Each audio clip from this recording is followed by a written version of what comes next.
غدیر مکہ اور مدینہ کے درمیان ایک مقام کا نام ہے۔ یہ وہ جگہ ہے جہاں مختلف علاقوں سے آنے والے حاجی جدا ہو جاتے ہیں۔ یہاں سے شمال کا راستہ مدینہ کی طرف، جنوبی سمت کا راستہ یمن کی طرف، مشرقی راستہ عراق کی طرف اور مغربی سمت کا راستہ مصر کی طرف جاتا ہے۔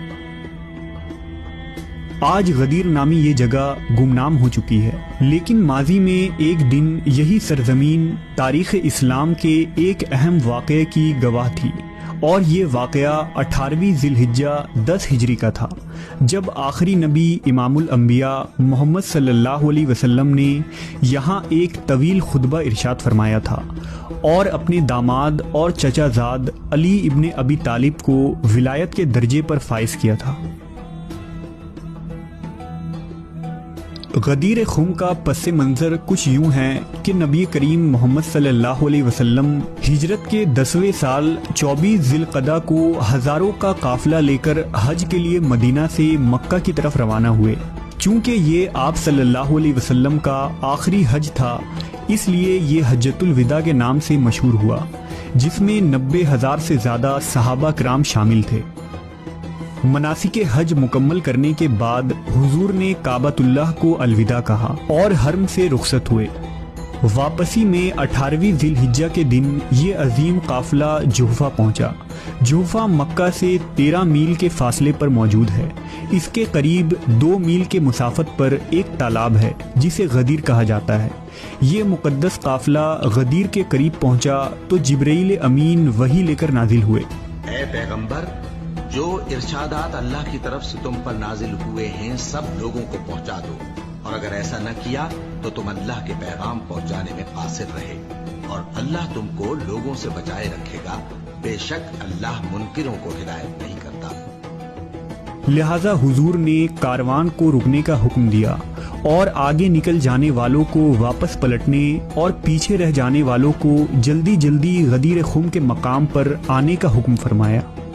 یہاں آپ صلی اللہ علیہ وسلم نے نماز ظہر ادا کی اور ایک ممبر بنانے کا حکم دیا۔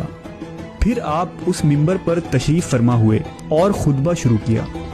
حمد و ثنا اللہ کی ذات سے مخصوص ہے، ہم اس پر ایمان رکھتے ہیں، اس پر توکل کرتے ہیں اور اسی سے مدد چاہتے ہیں۔ ہم برائی اور اپنے برے کاموں سے بچنے کے لیے اس کی پناہ چاہتے ہیں۔ وہ اللہ جس کے علاوہ کوئی دوسرا ہادی و رہنما نہیں ہے۔ وہ وقت قریب ہے کہ میں دعوت حق کو لبیک کہوں اور تمہارے درمیان سے چلا جاؤں، تم بھی جوابدہ ہو اور میں بھی جوابدہ ہوں۔ اس کے بعد فرمایا کہ میرے بارے میں تمہارا کیا خیال ہے؟ کیا میں نے تم سے متعلق اپنی ذمہ داری کو پورا کر دیا ہے؟ یہ سن کر پورے مجمع نے رسول اللہ صلی اللہ علیہ وسلم کی رسالت کی تصدیق کی اور کہا کہ ہم گواہی دیتے ہیں کہ آپ نے بہت کوششیں کی اور اپنی ذمہ داری کو پورا کیا۔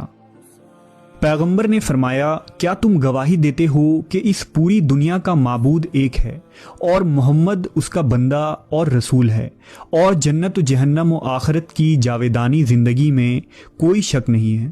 سب نے کہا کہ صحیح ہے، ہم گواہی دیتے ہیں۔ اس کے بعد رسول اللہ نے فرمایا، اے لوگو، میں تمہارے درمیان 2 اہم چیزیں چھوڑے جا رہا ہوں۔ میں دیکھوں گا کہ تم میرے بعد میری ان 2 یادگاروں کے ساتھ کیا سلوک کرتے ہو۔ اس وقت ایک شخص کھڑا ہوا اور بلند آواز میں سوال کیا کہ ان 2 اہم چیزوں سے کیا مراد ہے؟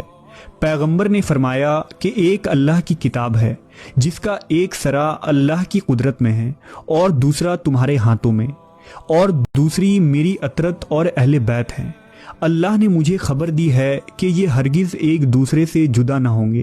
اے لوگوں، قرآن اور میری اطرت پر سبقت نہ کرنا اور دونوں کے حکم کی تعمیل میں کوتاہی نہ کرنا، ورنہ ہلاک ہو جاؤ گے۔ آپ صلی اللہ علیہ وسلم نے امام علی کی تعریف کی۔ اے لوگو، یہ علی ہے، تم میں سب سے زیادہ میری مدد کرنے والا، تم میں سے میرے سب سے زیادہ قریب تر اور میری نگاہ میں عزیز تر ہے۔ یہ دین خدا کا مددگار، رسول خدا سے دفاع کرنے والا، متقی، پاکیزہ صفت، ہادی اور مہدی ہے۔ علی سے بیزار نہ ہو جانا، ان کی ولایت کا انکار نہ کر دینا کہ وہی حق کی طرف ہدایت کرنے والے، حق پر عمل کرنے والے، باطل کو فنا کر دینے والے اور اس سے روکنے والے ہیں۔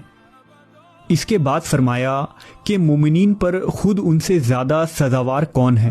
سب نے کہا کہ اللہ اور اس کے رسول زیادہ جانتے ہیں۔ رسول اللہ نے فرمایا اللہ میرا مولا ہے اور میں مومنین کا مولا ہوں اور میں ان کے نفسوں پر ان سے زیادہ حق رکھتا ہوں۔ پھر آپ صلی اللہ علیہ وسلم نے حضرت علی کا ہاتھ پکڑ کر اتنا اونچا فرمایا کہ دونوں کی بغلوں کی سفیدی نظر آنے لگی۔ رسول اللہ نے فرمایا اے لوگوں، جس کا میں مولا ہوں اس کے یہ علی مولا ہیں۔ اے اللہ اس شخص کو اپنا دوست رکھ جو علی کو دوست رکھے، اور اس کو دشمن رکھ جو علی کو دشمن رکھے۔ اس سے محبت کر جو علی سے محبت کرے، اور اس کو رسوا کر جو علی کو رسوا کرے، اور حق کو ادھر موڑ دے جدھر علی مڑے۔ غدیر کے اس تاریخی خطبے میں آپ صلی اللہ علیہ وسلم نے امت کو یہ صاف پیغام دیا کہ حضور کے بعد اسلامی معاشرے کے رہبر اور نمونہ حضرت امام علی علیہ السلام اور آپ کے اہل بیت ہوں گے۔ امام علی اور آپ کی اولاد ہم پر ولایت اور حاکمیت رکھتے ہیں، جن کی ولایت و برکات سے ہمیں فیضیاب ہونا ہے۔ خطبہ غدیر اس بات کا اعلان تھا کہ امام علی اور اطرت رسول سے محبت و اطاعت ایمان کا حصہ اور مومن ہونے کی شرط ہے۔